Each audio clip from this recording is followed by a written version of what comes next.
Rahmatullahi wabarakatuh.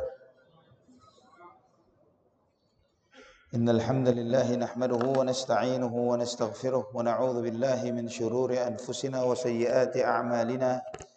Man yahdihillahu fala mudilla lahu wa man yudlil fala hadiya lahu. Asyhadu an la ilaha illallah wahdahu la syarika lahu wa asyhadu anna Muhammadan 'abduhu wa rasuluhu la nabiyya ba'dah. Allahumma salli wa sallim wa barik ala 'abdika wa nabiyyika Muhammad وعلى آله وصحبه ومن اهتدى بهديه إلى يوم القيامة. قال الله جل وعلا: يا أيها الذين آمنوا اتقوا الله حق تقاته ولا تموتن إلا وأنتم مسلمون. أما بعد، إخوة الإيمان، saudara fillah rahimani wa rahimakumullah. Alhamdulillah, segala puji bagi Allah Subhanahu wa taala atas segala limpahan nikmat yang Allah anugerahkan kepada kita semuanya. Alhamdulillah, segala puji bagi Allah Subhanahu wa taala yang telah menganugerahkan kepada kita Islam, dan setelah diberi hidayah Islam ini kita diberi hidayah sunnah Nabi sallallahu alaihi wa ala alihi wasallam, sehingga kita terselamatkan dari segala pemikiran-pemikiran sesat dan menyimpang, dari firqah-firqah yang keluar dari jalan Shiratal Mustaqim, jalannya Rasulullah sallallahu alaihi wasallam dan para sahabatnya. Dan dengan nikmat Al-Qur'an dan sunnah kita mengetahui amalan-amalan yang diridhai oleh Allah Subhanahu wa taala dan mana amalan-amalan yang dibenci yang seharusnya kita jauhi. Ikhwatal iman rahimani wa rahimakumullah. Pada kesempatan ini insyaallah kita akan membahas tentang silaturrahim. Silaturrahim. Islam adalah agama yang mengajarkan kepada penganutnya untuk menyambung silaturrahim, untuk saling mencintai, untuk menjaga persaudaraan, untuk selalu berbuat ihsan, berbuat baik. Di dalam surat Al-Baqarah ayat 195 Allah menegaskan, wa ahsinu innallaha yuhibbul muhsinin. Berbuat baiklah kalian, sesungguhnya Allah Subhanahu wa taala mencintai orang-orang yang selalu berbuat ihsan, berbuat baik. Dan di antara kebaikan yang dianjurkan, yang diperintahkan oleh Allah Subhanahu wa taala adalah silaturrahim, menyambung rahim. Dan ini termasuk di antara akhlak yang mulia, adab yang indah, dan Allah Subhanahu wa taala sangat memuliakannya sehingga mengaitkan silaturrahim dengan takwa. Dalam surat An-Nisa ayat 1, di antara ayat yang paling sering dibaca oleh setiap khatib di dalam salat, di dalam khutbah Jumatnya, Ya ayuhan nasu taqu rabbakumul ladzi khalaqakum min nafsin wahidah wa khalaqa minha zawjaha wa batha minhuma rijalan katsiran wa nisaa wattaqullaha alladzi tasaaluna bihi wal arham wattaqullaha alladzi tasaaluna bihi wal arham innallaha kana 'alaikum raqiba. Dan takutlah kalian kepada Allah Subhanahu wa taala yang kalian saling meminta satu dengan yang lainnya dengan menyebut namanya. Dan takutlah kalian kepada, artinya bertakwalah kalian kepada Allah Subhanahu wa taala dengan menjaga silaturrahim. Bertakwalah kalian kepada Allah Subhanahu wa taala, jangan sampai kalian memutus silaturrahim. Karena barang siapa yang menyambungnya, Allah akan menyambung kebaikan untuknya. Barang siapa yang memutusnya, Allah Subhanahu wa taala akan memutus darinya segala kebaikan dari orang tersebut. Dalam hadis yang sahih riwayat Imam Bukhari dan Muslim, Nabi sallallahu alaihi wasallam bersabda, "Innallaha khalaqal khalqa hatta idza faragha minhum qamatir rahim." Sesungguhnya Allah Subhanahu wa taala setelah menciptakan makhluk, ketika selesai menciptakan makhluk, maka rahim pun berdiri dan kemudian berkata, "Hadza maqamul 'aidzi minal qati'ah." Inilah kedudukan orang-orang yang berlindung kepadamu dari mereka-mereka yang memutus silaturrahim. Maka Allah menjawab, "Na'am." Dan kemudian Allah berfirman, "Ama tardina an asila man wasalaki wa aqta'a man qata'aki." Wahai rahim, apakah kamu ridha jika aku menyambung siapa yang menyambungmu dan aku memutus siapa yang memutusmu? Maka rahim pun mengatakan iya. Maka Allah berfirman, "Fadzaki laki." Maka itulah yang aku berikan untukmu. Setelah itu Nabi sallallahu alaihi wasallam bersabda, "Jika kalian mau, maka bacalah ayatnya di dalam Al-Quran. dalam surat Muhammad ayat 22-23, "Fahal 'asaitum in tawallaitum an tufsidu fil ardi wa tuqatti'u arhamakum ulaika alladziina la'anahumullahu fa asammahum wa a'ma absarahum." Maka apakah kalian ketika kalian sudah menduduki kekuasaan, berkuasa di muka bumi, kemudian kalian membuat kerusakan di muka bumi, wa tuqatti'u arhamakum, dan kalian memutus rahim-rahim kalian, tidak menyambung tali silaturahim, ulaika alladzina la'anahumullah. Orang-orang yang memutus silaturahim adalah orang-orang yang dilaknat oleh Allah. Fa asammahum wa a'ma absarahum. Allah membuat mereka tuli dan membuat pandangan mereka buta. Rahim, yang dimaksud dengan rahim yaitu yang kita disatukan secara kekerabatan dari ayah dan ibu kita. Dari kata rahim, ibu kita. Dari kata rahim. Jadi setiap orang yang kita disatukan dengan rahim ibu kita, rahim nenek kita, maka menyambungnya disebut dengan silaturrahim. Silah itu artinya menyambung, rahim artinya rahim. Nah, di negeri kita seringkali salah kaprah. Kadang ketika kita mau menjenguk ke tempat teman kita, ke rumah saudara kita, bukan saudara kandung, teman, sahabat, ke rumah ustadz, "Ustadz, saya mau datang ke sana ustadz ya." Mau apa? Mau silaturahim. Padahal tidak ada hubungan rahim. Ya, ini berkunjung, ya ingin berkunjung, ingin dalam bahasa Arabnya berziarah. Tapi kalau kata ziarah ini identiknya dengan apa di kita? Kuburan. Kalau ziarah kubur. Kalau misalnya Ustaz atau antum bicara kepada teman antum, "Saya mau ziarah ke rumah antum ya." Ente kira anu udah mati. Iya, akan mengatakan seperti dikiranya sudah mati.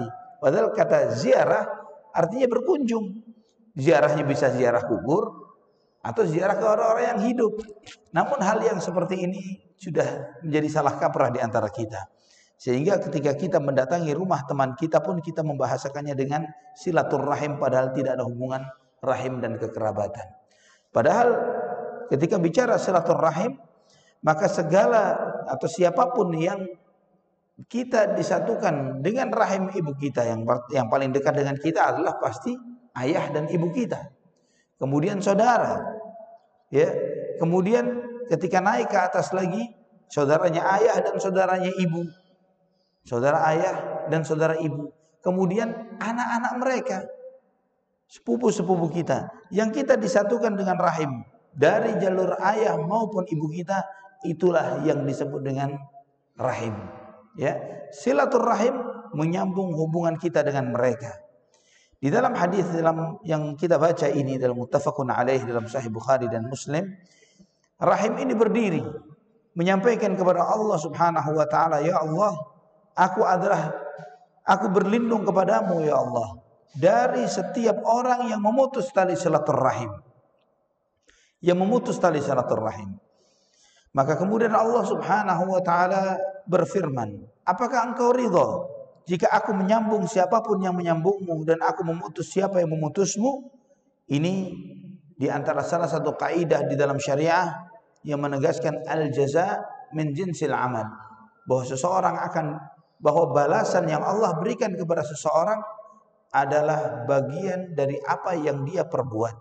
Ketika dia berbuat baik, maka balasannya adalah kebaikan. Ketika dia berbuat buruk, maka balasannya adalah keburukan. Hal jazaul ihsan illa al-ihsan. Bukankah balasan suatu kebaikan adalah kebaikan yang serupa? Ikhwatal iman rahimani wa rahimakumullah. Orang yang menyambung tali silaturahim disambung oleh Allah Subhanahu wa taala. Yang memutus tali silaturahim diputus oleh Allah Subhanahu wa taala sebagai balasan setimpal dari apa yang dia lakukan. Allah menyambung mereka menyambung silaturahimnya dengan kebaikan dunia dan akhirat. Disambung dengan kebaikan dunia dan akhirat. Dan sebaliknya, yang memutus tali silaturahim, maka Allah Subhanahu wa taala akan memberikan kepadanya kerugian segera di dunia dan kerugian di akhirat. Maka ketika rahim mengatakan, "Saya mau, saya terima, saya ridha ya Allah," maka Allah tegaskan, "Kamu akan mendapatkan sebagaimana yang telah aku berikan." Maka kemudian Nabi sallallahu alaihi wasallam membacakan firman Allah ini di dalam surat Muhammad ayat 22 dan 23. Fahal asaitum in tawallaitum an tufsidu fil ardi wa tuqatti'u arhamakum ulaika alladziina la'anahumullahu fa asammahum wa a'ma absarahum. Al-Hafidz Ibnu Katsir rahimahullah ketika menafsirkan ayat ini beliau mengatakan ayat ini mengandung larangan dari berbuat kerusakan di muka bumi secara umum, dan secara khusus Allah melarang kita untuk memutus tali silaturahim. Bahkan Allah Subhanahu wa taala memerintahkan untuk berbuat kebaikan di muka bumi dan menyambung silaturahim, yaitu berbuat ihsan, berbuat baik kepada kerabat dengan ucapan, perbuatan, dengan harta, dan begitu banyak hadis-hadis yang sahih dan hasan yang menjelaskan tentang keutamaan akan hal ini. Dari Ummul Mukminin Aisyah radhiyallahu anha, beliau berkata, Nabi sallallahu alaihi wasallam bersabda, "Ar-rahim mu'allaqatun bil 'arsy, taqul man wasalani wasalahu Allah wa man qata'ani qata'ahu Allah." Rawahu Muslim. Rahim itu tergantung di arsy-Nya Allah Subhanahu wa taala. Dan rahim berkata, barang siapa yang menyambungku, Allah Subhanahu wa taala akan menyambungnya. Barang siapa yang memutusku, maka Allah Subhanahu wa taala akan memutusnya. Apa yang disampaikan oleh rahim ini menunjukkan, pertama bisa berarti sebuah doa, permohonan, atau bisa berarti sebuah kabar berita, pemberitahuan bahwa rahim berdoa meminta kepada Allah. Dan apapun maknanya, apakah itu doa yang diucapkan atau kabar yang disampaikan, ini menunjukkan akan besarnya kedudukan rahim di sisi Allah Subhanahu wa taala. Ditempatkannya dia di bawah arsy, diberikannya izin baginya untuk berdoa meminta kepada Allah. Barang siapa yang menyambungnya disambung oleh Allah, dan memutusnya diputus oleh Allah. Ini menunjukkan kemuliaan akan rahim itu sendiri. Dalam sebuah hadis qudsi yang disahihkan oleh Syekh Al-Albani rahimahullah dalam Sunan Abu Dawud dari Abdurrahman bin Auf radhiyallahu an, beliau mengatakan, saya mendengar Rasulullah sallallahu alaihi wasallam bersabda, yaqul, Nabi sallallahu alaihi wasallam bersabda, qala Allah, Allah Subhanahu wa taala berfirman, ini hadis qudsi, Ana ar-Rahman wa hiya ar-Rahim, syaqaqtu laha isman min ismi, man wasalaha wasaltuhu wa man qata'aha batattuhu. Allah berfirman, aku adalah Ar-Rahman dan ini adalah Rahim. Aku ambilkan dari namaku, kata Allah Subhanahu wa taala. Maka barang siapa yang menyambungnya, aku akan menyambungnya. Barang siapa yang memutusnya, maka aku akan memutusnya. Ikhwatal iman rahimani wa rahimakumullah.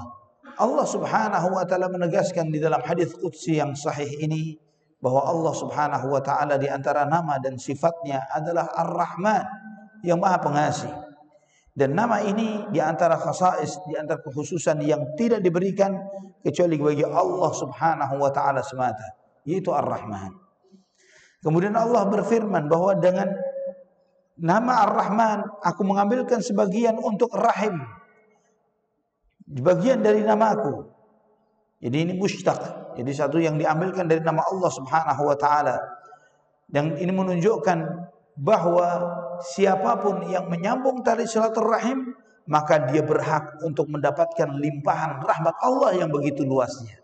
Karena Allah mengaitkannya dengan nama Ar-Rahman, yang berarti luasnya rahmat Allah Subhanahu wa taala. Ikhwatal iman rahimani wa rahimakumullah.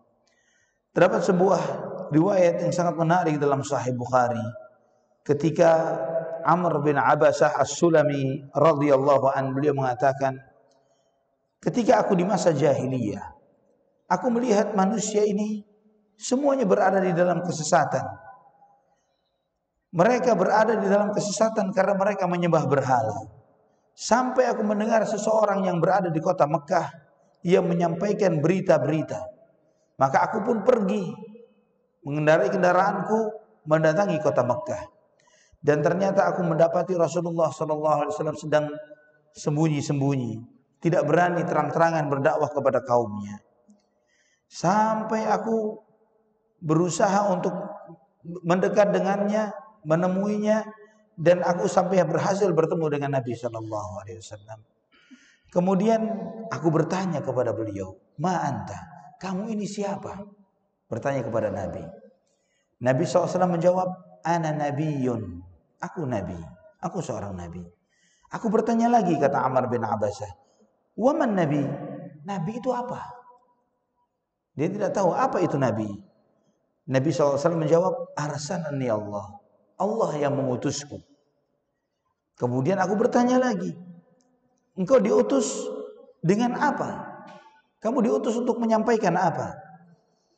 Nabi SAW menjawab, arsalani bisilatil arham wa kasril awthan wa an yuwahhadallahu la yusyraku bihi syai'.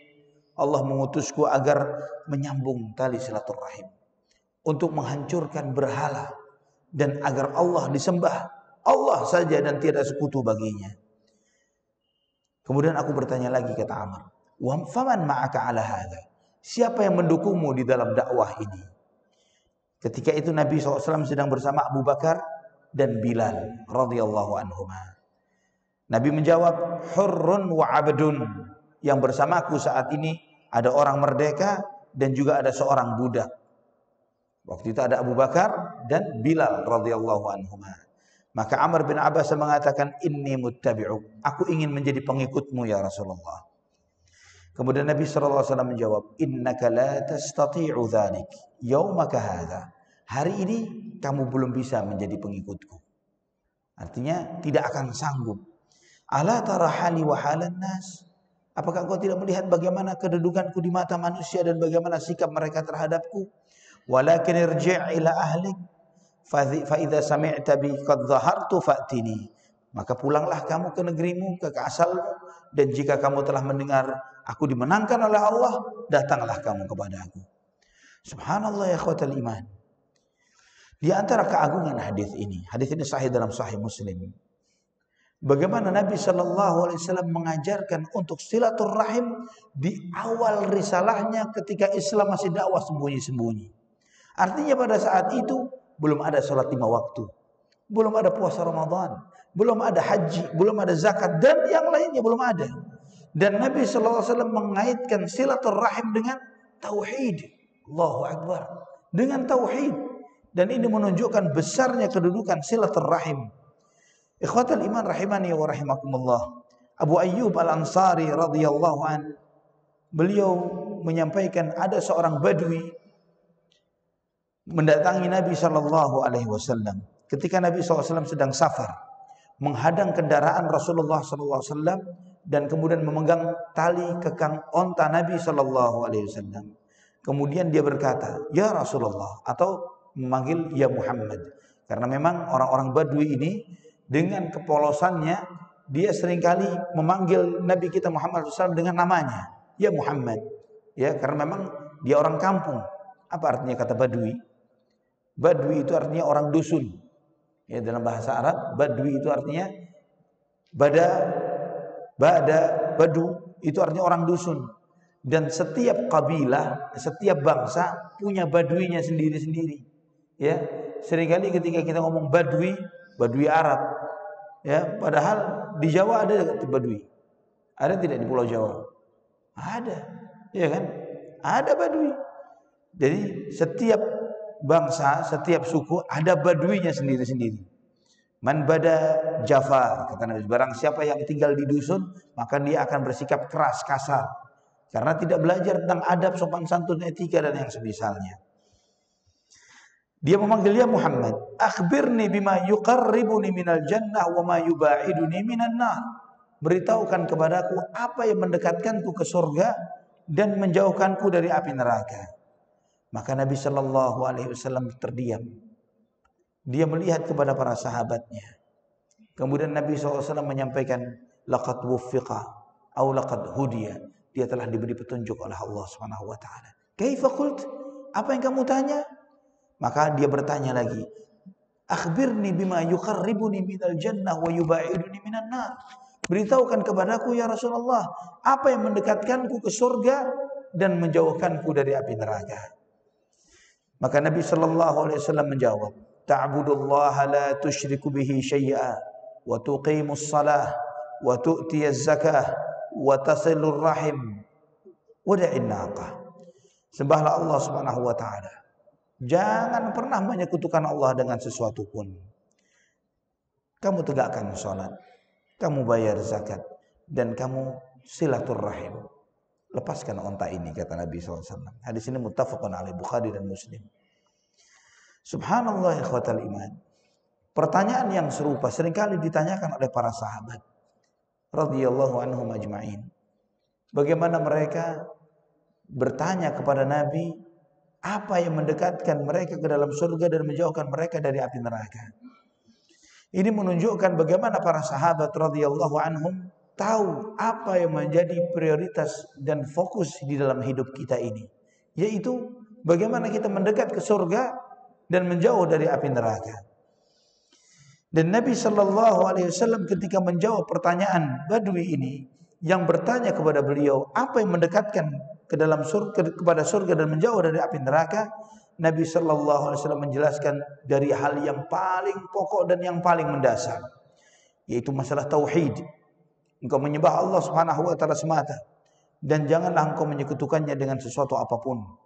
Menegakkan tauhid, beribadah kepada Allah saja dan berlepas diri, menjauhkan diri dari segala jenis kesyirikan.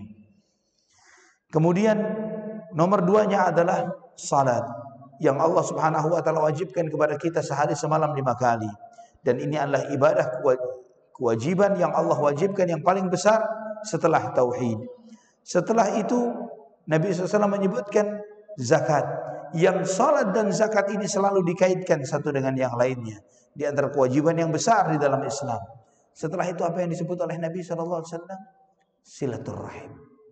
Silaturrahim, amalan yang penuh berkah, ketaatan yang agung yang mendekatkan seseorang ke dalam surga dan menjauhkan dari api neraka. Ikhwatal iman, ini di antara hadis yang menunjukkan besarnya kedudukan silaturrahim ketika Nabi SAW mengaitkannya dengan rukun-rukun Islam. Mengaitkannya dengan rukun-rukun Islam.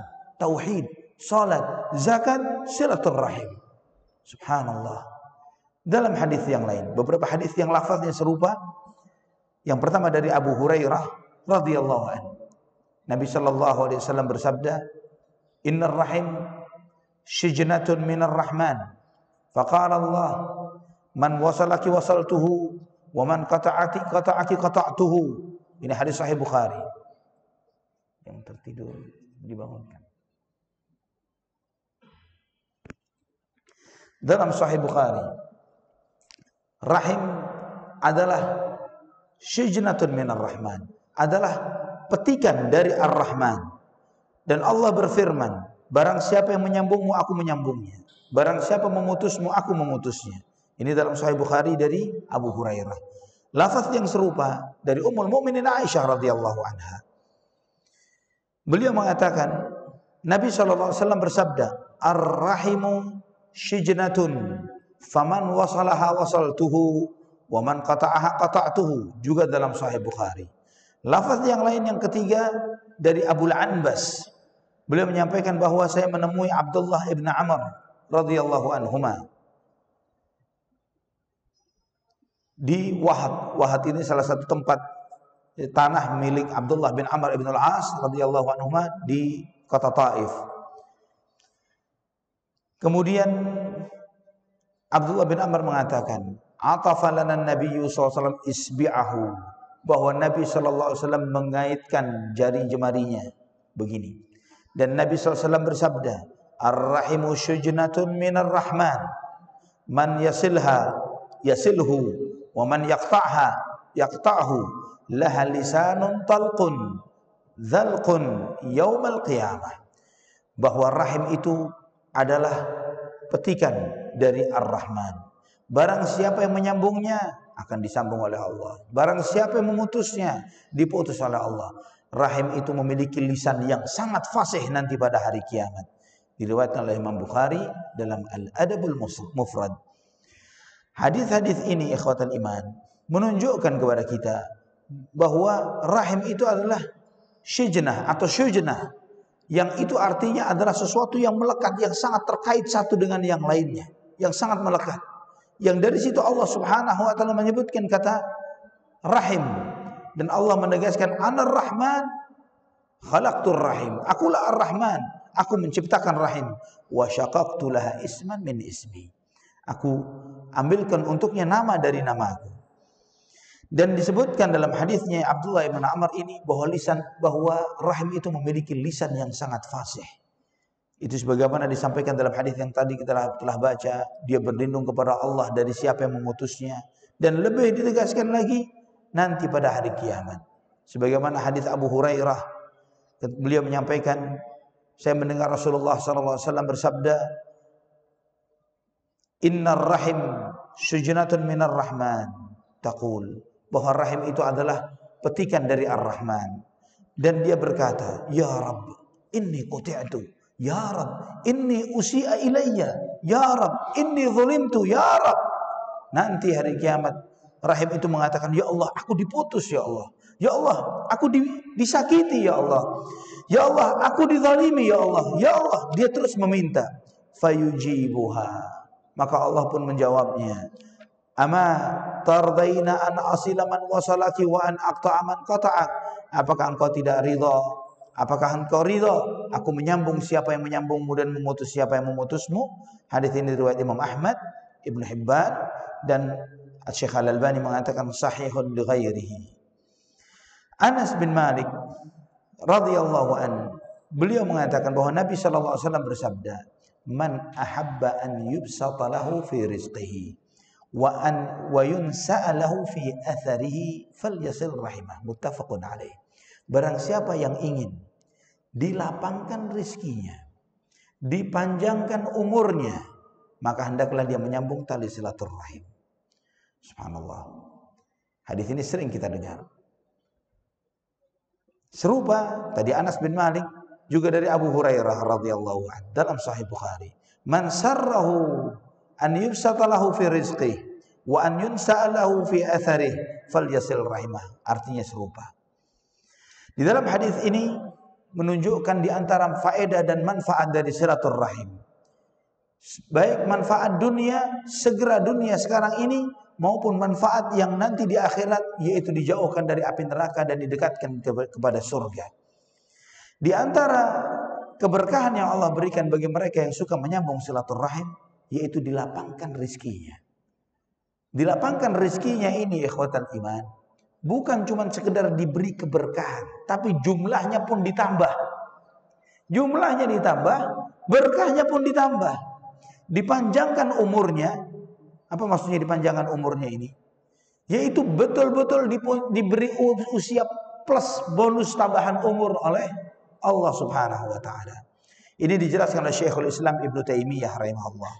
Beliau mengatakan di dalam Majmu' Fatawanya di jilid yang ke-14, beliau menyampaikan bahwa sebagian orang mengatakan bahwa maksud dipanjangkan umurnya itu adalah diberi keberkahan usia. Artinya dengan waktu yang singkat namun dia melakukan amalan yang banyak. Kata Syekhul Islam seperti sebagian orang mengatakan seperti itu. Karena mereka anggapan orang yang mengatakan bahwa yang ditambah itu cuma keberkahannya saja, bukan umurnya.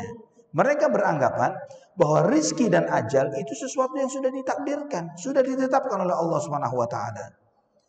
Maka kita katakan, kata Syekhul Islam Ibnu Taimiyah, bahwa keberkahan itu, yaitu amalan yang banyak di waktu yang sama, juga sesuatu yang ditakdirkan, sama. Juga sesuatu yang ditakdirkan. Artinya, kata beliau, bahwa Allah Subhanahu wa taala, annallaha yaktubu lil 'abdi ajalan fi suhufil malaikah. Malaikat-malaikat yang diamanati untuk membawa catatan-catatan takdir. Malaikat-malaikat itu terdapat ajal manusia ini sudah ada di dalam catatan-catatan takdir tersebut. Dan kemudian ketika seorang hamba menyambung silaturahim, maka Allah perintahkan kepada malaikat-malaikat tersebut tambah umurnya. Tambah umurnya. Dan jika dia melakukan perbuatan-perbuatan yang menyebabkan orang itu dikurangi umurnya, maka Allah perintahkan kepada malaikat kurangi umurnya. Serupa dengan, kata Syekhul Islam Ibnu Taimiyah, Serupa dengan sebuah hadis dalam Sunan At-Tirmidzi, hadis ini sahih disahihkan Syekh Al-Albani.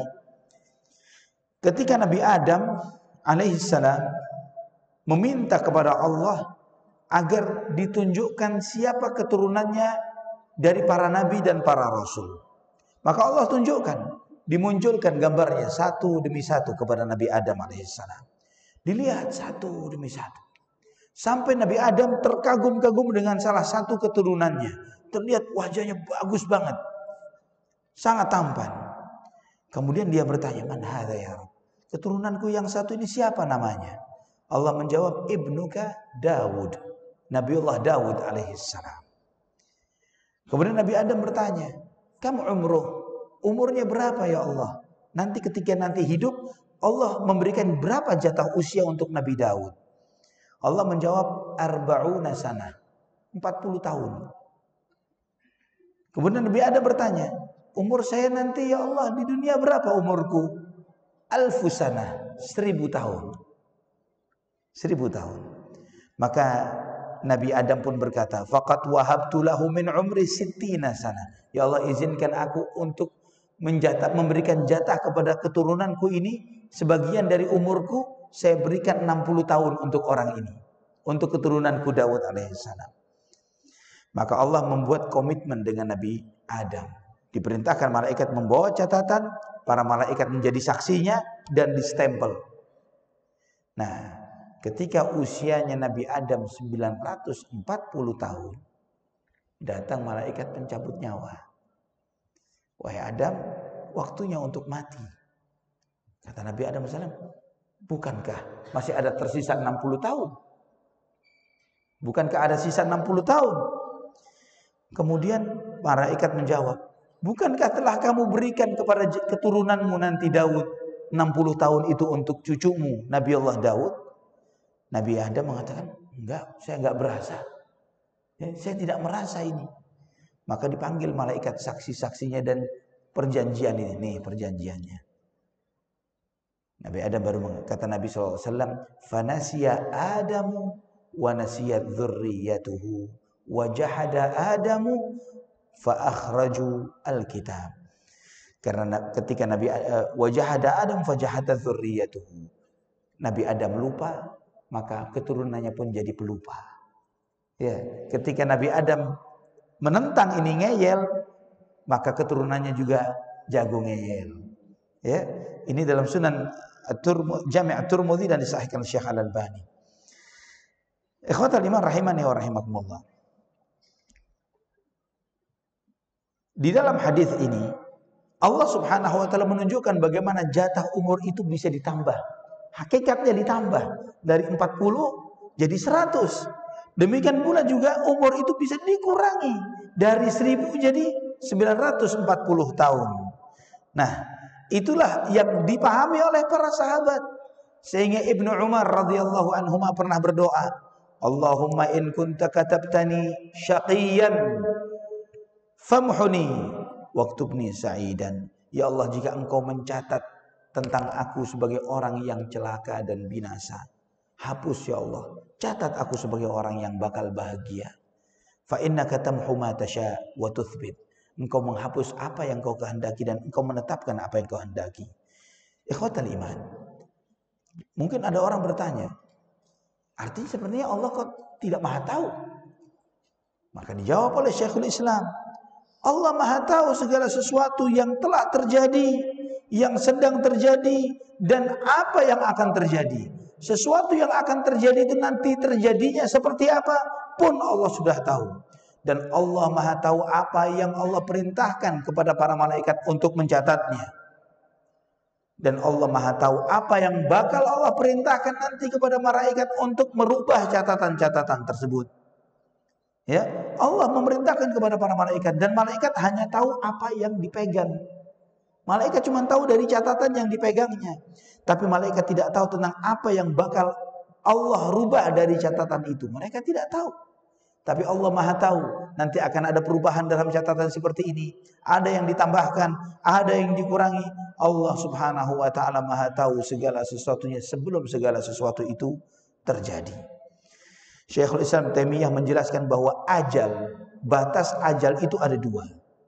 Ada ajal yang mutlak, yang itu diketahui oleh Allah Subhanahu wa taala, dan ajal yang muqayyad, yang itu yang Allah sampaikan kepada para malaikatnya. Ajal kita semuanya, jangankan manusia, ajalnya alam semesta ini sangat diketahui oleh Allah Subhanahu wa taala. Ya, Allah mengetahuinya. Ada yang Allah sampaikan kepada malaikat, malaikat mencatat takdir ini si fulan sekian, dan sebagainya. Malaikat hanya tahu dari apa yang dicatat, tapi mereka tidak tahu apa yang di ilmunya Allah Subhanahu wa taala. Dan itulah maka kata Syekhul Islam, jelaslah makna dari hadis Nabi, man sarrahu an yubsata lahu fi rizqihi wa an yunsa'alahu fi atharihi falyasil rahimah. Barang siapa yang menginginkan untuk dilapangkan rizkinya dan dipanjangkan umurnya, sambung tali silaturahimnya. Allah memerintahkan kepada malaikat untuk menambahkan umur bagi orang tersebut. Allah berfirman, jika dia nyambung silaturahimnya, tambahkan umurnya. Malaikat tidak tahu mana yang bakal ditambah, mana yang bakal dikurangi. Namun Allah Maha tahu apa yang telah tetap di dalam ilmunya Allah Subhanahu wa taala. Dan yang apa yang Allah tetapkan dalam ilmunya tidak akan bertambah dan tidak akan berkurang. Sudah bunyi tapi boleh saya tambah tidak? Boleh ya. Dari Ummul Mukminin Aisyah radhiyallahu anha, Nabi sallallahu alaihi wasallam bersabda, "Innahu man u'tiya hadzahu minar rifiq faqad u'tiya hadzahu min khairid dunya wal akhirah. Wasilatur rahim wa husnul khuluq wa husnul jiwar ya'muranid diyari wa yazidani fil a'mar." Sesungguhnya barang siapa yang dianugerahi kelemah lembutan, maka dia telah mendapatkan kebaikan dunia dan akhirat. Rifq, kelemah lembutan.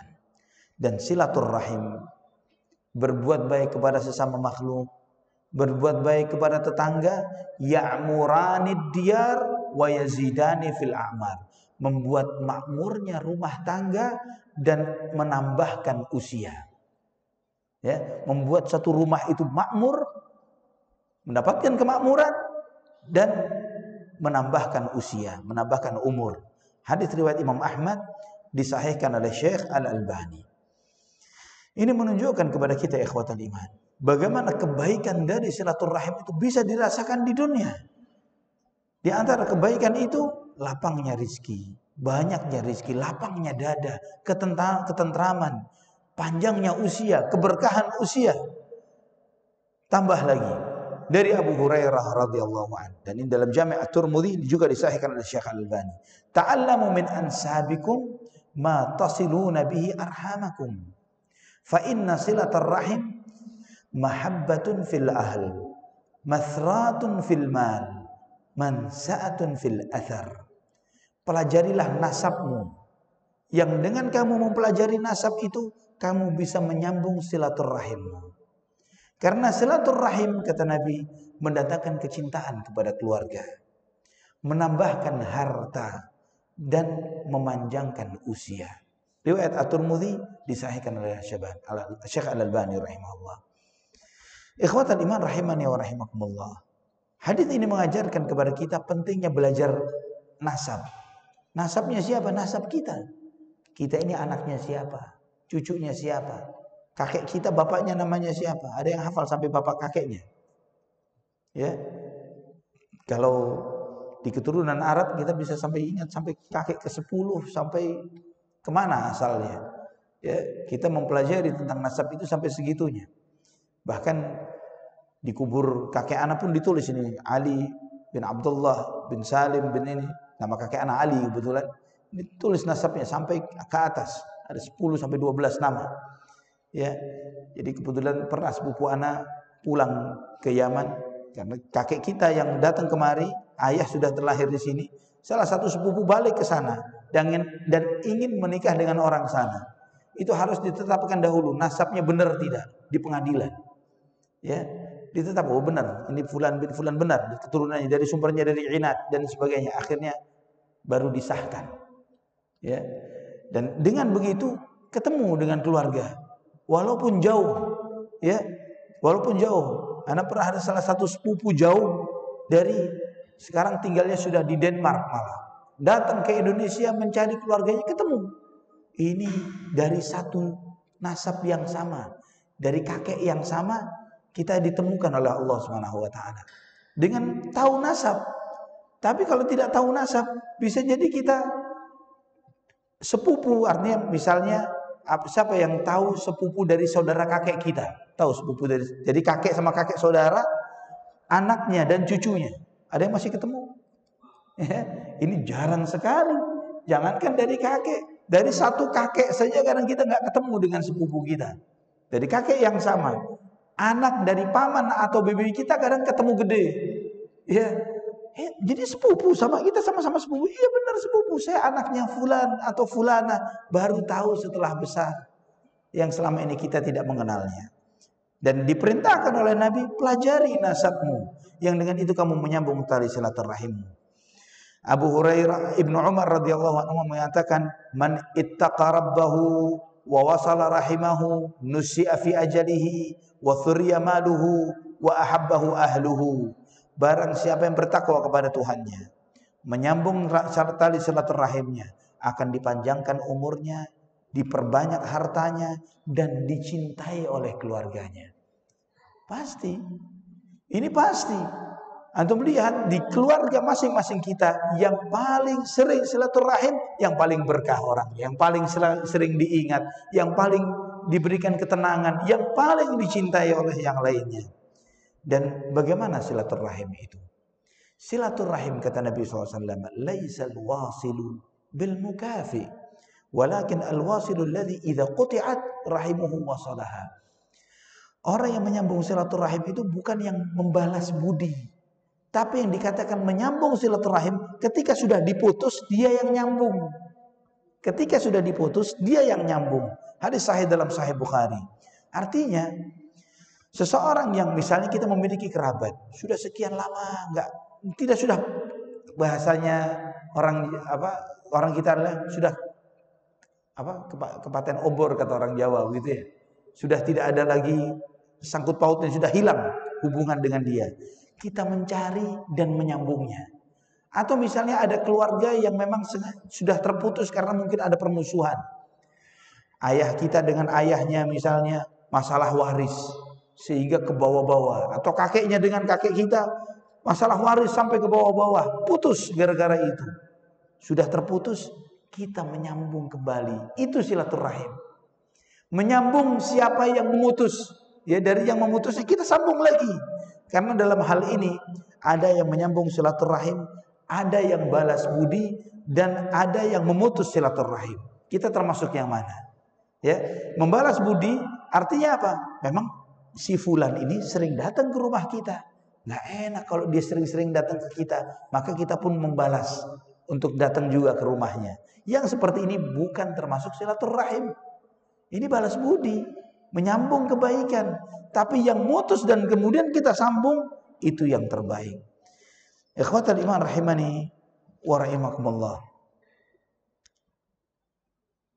Saya bacakan satu hadis terakhir tentang hal ini. Nabi sallallahu alaihi wasallam pernah bersabda, la yadkhulul jannah qati'u rahimin. Muttafaqun alaih. Tidak akan masuk surga pemutus tali silaturahim. Allahu Akbar. Tidak akan masuk surga yang memutus tali silaturahim. Ini menunjukkan betapa besarnya dosa memutus tali silaturahim. Dan peringatan yang keras dari Nabi sallallahu alaihi wasallam. Dan para ulama menjelaskan, tidak akan masuk surga orang yang memutus tali silaturahim. Ini bisa jadi tidak masuk surga sama sekali jika dia menganggap sikapnya di dalam memutus tali silaturahim itu, dia menganggap itu sesuatu yang halal. Ketika dia mengatakan ini halal, tidak mengapa saya putus antara hubungan saya dengan si fulan, dia halalkan perbuatan haram ini, kekal dia di neraka. Kekal dia di neraka selama-lamanya. Dan jika dia tidak menghalalkannya, maka ini menunjukkan bahwa dia termasuk orang yang paling terakhir masuk surga. Ya, termasuk golongan yang paling terakhir masuk surga. La yadkhulul jannah, tidak masuk surga, menunjukkan begitu lamanya dia digodok dulu, dibakar dulu di api neraka. Baru kemudian nanti belakangan dia dimasukkan ke dalam surga. Jika dia tidak termasuk mereka yang menghalalkan hal tersebut.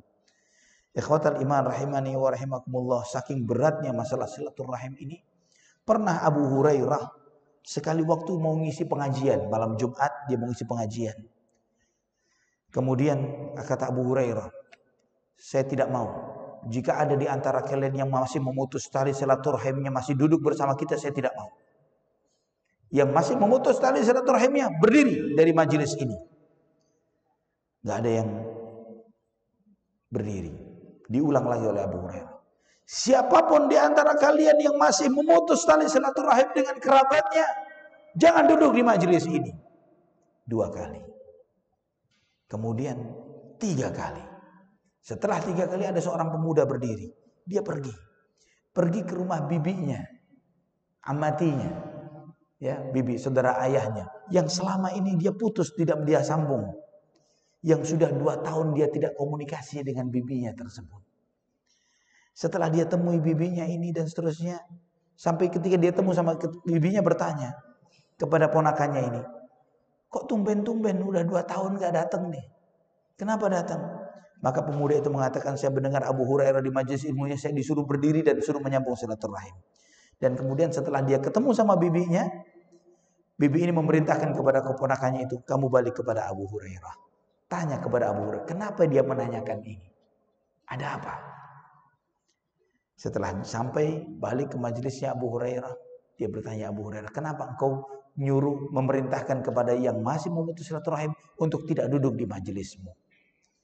Kata Abu Hurairah, saya mendengar Rasulullah SAW bersabda, Inna a'mala bani Adam tu'radu 'ala Allah tabaraka wa ta'ala 'ashiyata kulli khamisin lailatal jumu'ah. Fala yaqbalu 'amala qati'i rahimin.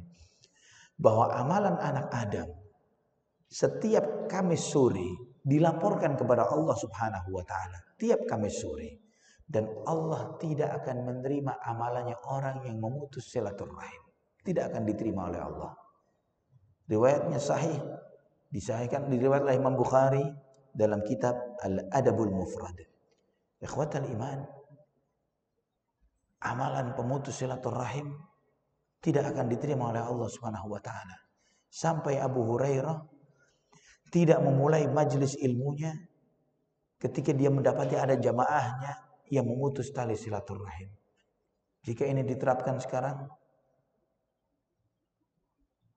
masih ada yang duduk di masjid? Ya, apakah kita masih tersambung dengan paman kita, bibi kita, saudara-saudara sepupu kita? Jangankan itu, kejauhan, saudara kandung kadang kita terlupa kapan terakhir berbicara dengannya. Saudara kandung yang Allah satukan kita dengan mereka dari satu rahim yang sama. Itu pun kapan terakhir kita komunikasi dengan mereka, mendatanginya, menyapanya dan sebagainya. Dan dalam silaturahim, ikhwatal iman, jangan ada ego, saya lebih tua, tidak layak saya menyapa adik, ponakan, ya, tidak, bukan seperti itu. Silaturahim ini ibadah, bukan ego.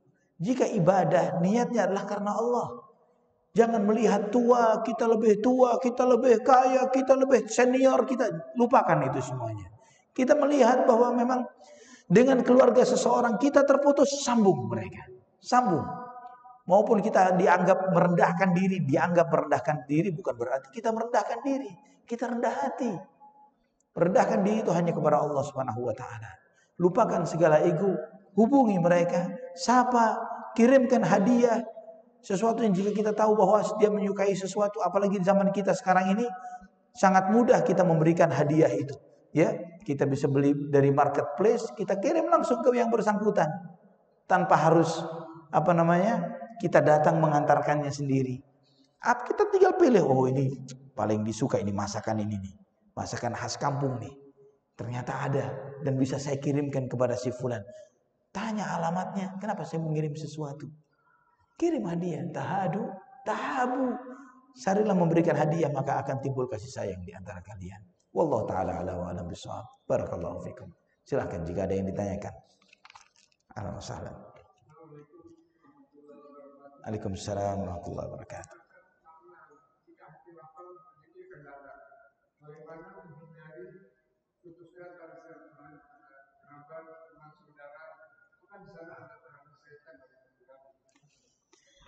Apa ya, ada jawab dari pertanyaan antum, ada jawab dari yang terakhir dahulu. Setiap ada perintah dan di setiap ada larangan, kata Imam Ibnu Qayyim rahimahullah, beliau menyampaikan, tidaklah Allah memerintahkan suatu perintah atau melarang suatu larangan, pasti di situ ada setan yang mengganggu untuk ekstrim berlebihan atau berkekurangan. Jadi entah itu berlebihan yang melampaui batas yang semestinya, atau malah acuh tak acuh dan tidak peduli sama sekali. Semua perintah, tiap ada perintah, setiap ada larangan, pasti ada godaan setan di sana. Pasti, tidak mungkin tidak. Artinya ikhwatal iman, silaturahim ini kita lakukan sebagaimana yang diperintahkan oleh Nabi kita Muhammad sallallahu alaihi wasallam. Jika kita melihat bagaimana pentingnya silaturahim ini sampai digambarkan dalam hadis-hadis ini, itu yang didakwahkan oleh Nabi SAW di awal Islam. Artinya di awal Islam itu ketika Nabi SAW memerintahkan kepada seorang sahabat, kamu sambung silaturahim kamu. Kemungkinan besar kerabatnya sahabat itu kafir. Kemungkinan besar kafir. Kenapa? Karena Islam baru tersebar beberapa orang saja. Artinya menunjukkan kepada kita, andai kata kerabat kita kafir sekalipun, kita harus silaturahim dengan mereka. Subhanallah, sepenting itulah silaturahim. Ya, ini menunjukkan kepada kita bahwa silaturahim ini memiliki kedudukan yang luar biasa di dalam syariat Islam. Dan godaan setan luar biasa di dalam hal ini. Wallahu a'lam bishawab. Silakan.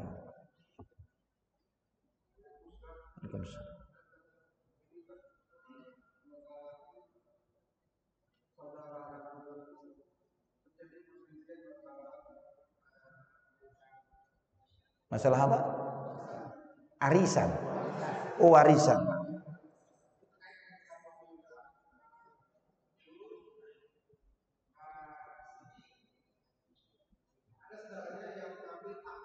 Ya.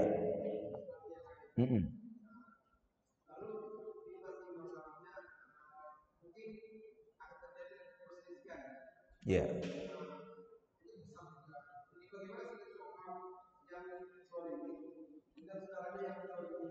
Barakallahu fiik. Nah,